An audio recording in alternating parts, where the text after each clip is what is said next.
So yesterday I asked you guys to send me in some questions to answer for today's video because I just wanted to make something really simple for today. I've been really pushing myself and challenging myself to do these daily uploads, but sometimes you just want to relax and take it easy, and for me today's that day. So thank you to everyone who sent in a question, and some of them are really silly, like paano po magkaroon ng nakaka-inlove na background voice? I don't know how to answer that, so I'm just gonna skip over that one. I'm just gonna answer the ones that I think I can really provide a meaningful answer to, so let's get started. What's your best advice for aspiring filmmakers? There's no such thing as aspiring filmmakers. You're either a filmmaker, period, or you're not. If you make films, then you're a filmmaker. If you don't, then you're not. So if you want to be a filmmaker, then make films. Kailan po kayo babalik sa Pampanga? I'm such a fan here, hihihi. I go to Pampanga all the time. It's like one of my favorite provinces in the Philippines, but we don't have a specific date yet, but for sure I'm gonna be back there sometime this year. Just follow me on Instagram, Twitter, Facebook, because that's where I usually tell people when I'll be somewhere. Direk, hindi ba nagsiselos yung asawa mo?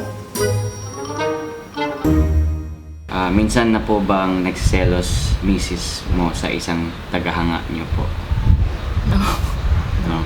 Ilang taon na po girlfriend si Ate Mai bago kayo nagpakasal? 5 years. 5 years? Kailan ang plano to have a baby? Wala pa.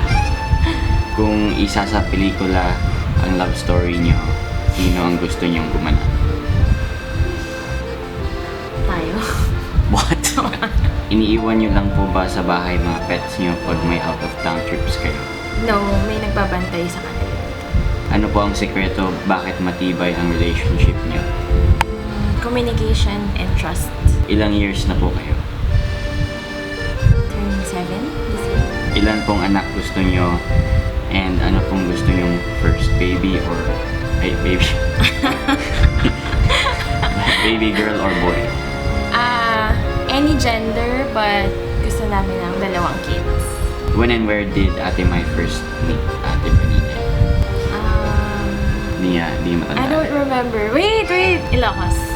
Ilocos. Hello po, I'm such a fan. I love your way of vlogging. It's totally odd. How did you come up with that idea? So I came up with the idea of doing voiceovers for my vlogs because back then, before I started doing it and I would just vlog the regular way, there were times when I would be too self-conscious to talk to the camera when I was in public, or I just couldn't think of the right thing to say spontaneously in the moment. So I asked myself what I could do to fix that problem, and doing voiceovers was one of the ideas. So I tried it during a trip to Sagada, which is where I also met Richard, Jesse, and Bani.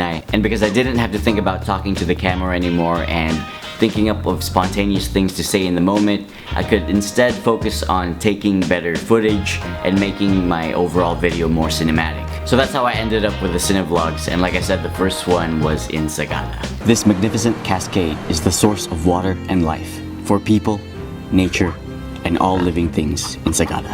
At the same time, I also don't have a very loud personality, and I feel like that's what you need if you want to make a good vlog in the regular way. Like, of course, I can pretend that I have a loud personality, like, so ayun po, no? What's up sa inyo? But I feel like that would be way too inauthentic to who I am. So, yeah, I think voiceovers really helped to make my vlogs more authentic, and it's just a more honest way of expressing my thoughts and ideas to you guys. But of course, I feel like there are times when I feel like vlogging the regular way is better. Like, for example, last year when my wife and I went to a ninja village in Japan, I think it was a cuter and funnier video because I vlogged it the regular way instead of like a more cinematic way.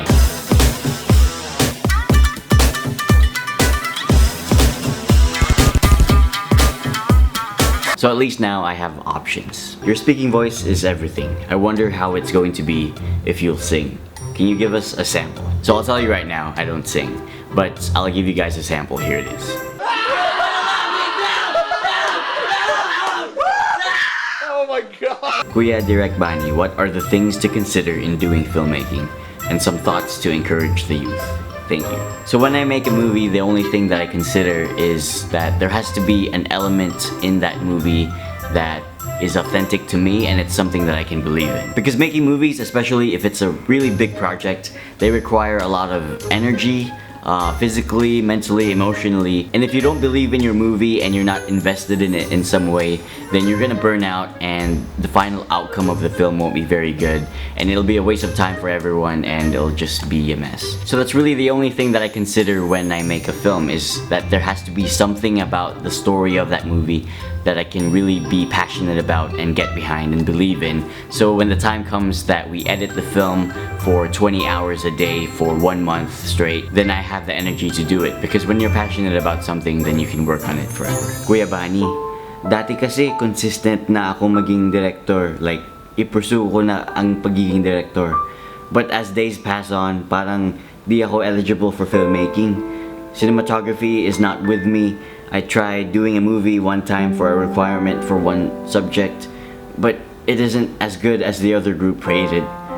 Advice naman Kuya Bani kung kailangan ko pong ipagpatuloy yung gusto ko noon, or ano ba dapat kong gawin? Okay, so here's what I have to say to you. Number one, nobody's first movie is perfect. Mine certainly wasn't, and I haven't met any other filmmaker who thinks that their first movie was good. Number two, don't compare yourself with other people. Like, so what if the other group made a better movie than you did? Like, they have their own journey in filmmaking, you have your own journey. Focus on yourself. Okay, number three, your options are either to quit trying to be a filmmaker or you keep trying. If you quit, then your whole filmmaking career is defined by that one movie that you don't even like, and you'll never find out how far you could have gone. You'll never know your potential. But if you keep going and you keep trying, then you're gonna make more movies in the future, and most likely they'll be better than the first movie that you made. You'll keep growing, you'll keep improving, and the possibilities are endless. So I hope you got something out of what I said. A lot of you guys are asking me what's a good editing software if you're just starting out. I think any editing software that can cut clips and put clips together are good enough for a beginner who's just starting out with editing. I feel like many of you who are asking this question are looking for a program that can do really fancy transitions and special effects. But I feel like if you're just starting out, then you should first learn how to make a good video without using transitions and fancy special effects. Focus on teaching yourself how to tell a good story first, because transitions and special effects are like the icing on the cake, and the actual cake is the content of your video. So you can have the best icing in the world, but if the cake itself is terrible, then the whole thing is terrible. Just get an editing program that can cut footage and learn how to tell good stories from there. A lot of people are also asking me if we can adopt them. If you guys want to join my family, then please join Baninjas PH. It's a Facebook group. We're trying to start a community that's all about bringing out the best in each other and spreading kindness and inspiration and all that stuff. So, Baninjas PH, go check it out. Kailan po ang meet and greet or live editing tutorial? Join the Baninjas PH Facebook group because they'll be the first to know if ever I'll have a meet and greet someday. What are the reasons why you prefer cinematic-ish videos and vlogs? I think I said this earlier already, but YouTube is supposed to be a place where you can express who you are. And I'm a filmmaker, so it's appropriate that my videos on YouTube should be more cinematic. Direct Bani Logrono, what is your favorite video na nagawa mo and why? Well, the most recent one that I like is the documentary that I made about my wife's passion for pets and animals. We put a lot of heart into that one, and I also liked my Caramo and Cinevlog. I actually have a playlist on my channel called My Best Videos. So those are my best videos on YouTube in my opinion. They might not have the most views, but for me, those are the videos that I enjoy the most. Those are the videos that I enjoyed making the most, and I recommend you guys watching every video on that playlist. Any advice for the people with low confidence in making videos? I think the most practical thing to do is to find a friend or a group of friends who are into making videos as well or want to start making videos, because us humans, you know, are social animals, and it's really motivating if you have a squad or a group of people who are working towards a similar goal, whether you guys are working on it together, collaborating, or you guys are on different paths. But if you can't find people around you, what I would recommend is to put a deadline on yourself. Figure out when you want to finish your video and then really commit to making sure that you follow through with that deadline. And that will force you to make your video, because I feel like that's what these daily vlogs are doing for me, and that's like one of the things that I've learned so far with doing these daily uploads. Okay, so one more. Kailan po ang part 2 ng Mr. Right Timing? Give us a few more months, whether it's 1 or 2 months. You guys will find out soon. And that's it. Comment down below if you guys learned something from anything that I said today. And if you didn't, then leave another question in the comment section below. I'm Bani Logrono, writer and director, and I'll see you guys tomorrow.